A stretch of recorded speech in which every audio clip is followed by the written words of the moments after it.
Chernobyl came to the fore again with Russia's invasion of Ukraine, which began in February 2022. Personnel working in Chernobyl said that as of April 1, 2022, Russian soldiers who had taken over the former nuclear power plant had left the area. The International Atomic Energy Agency reported in its 2024 report that no change in the situation in Chernobyl was recorded in the mission launched to monitor nuclear power plants in Ukraine after the occupation.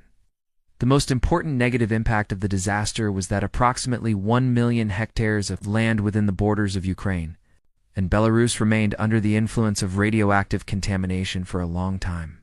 Controlling and burying the remains of nuclear fuel and radioactive materials are key issues today, said Ivan Kovalets, head of the Department of Environmental Informatics at the National Academy of Sciences of Ukraine, in an interview in 2020, stating that there are many radioactive substances at the bottom of the cooling pool of the Chernobyl nuclear power plant. The academic pointed out the following risks. If the pool dries up, these radioactive materials can be released into the air by the wind. Radioactive waste storage facilities in the region do not pose a security risk that could lead to the release of radioactive substances into the environment in the event of fire, flood, or hurricane. Forest fires in the Chernobyl region can also increase radioactive activity. The report stated that the increase in measured radiation levels was very low and did not pose a risk to human health.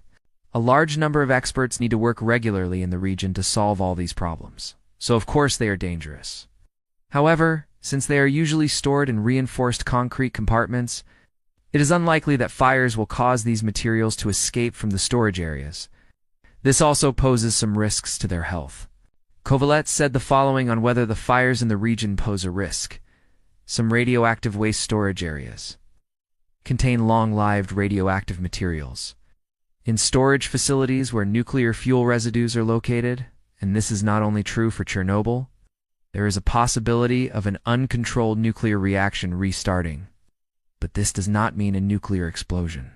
According to non-deputy director of the Institute for Safety Problems of Nuclear Power Plants, Sergei Paskovich, both experts are of the opinion that the amount of radiation from Chernobyl does not pose a threat to human health in Ukraine and surrounding countries today.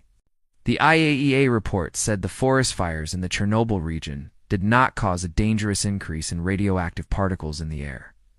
However, experts underline the need for further scientific research on the possible risks that traces of the Chernobyl disaster, the greatest environmental disaster in human history, may pose today.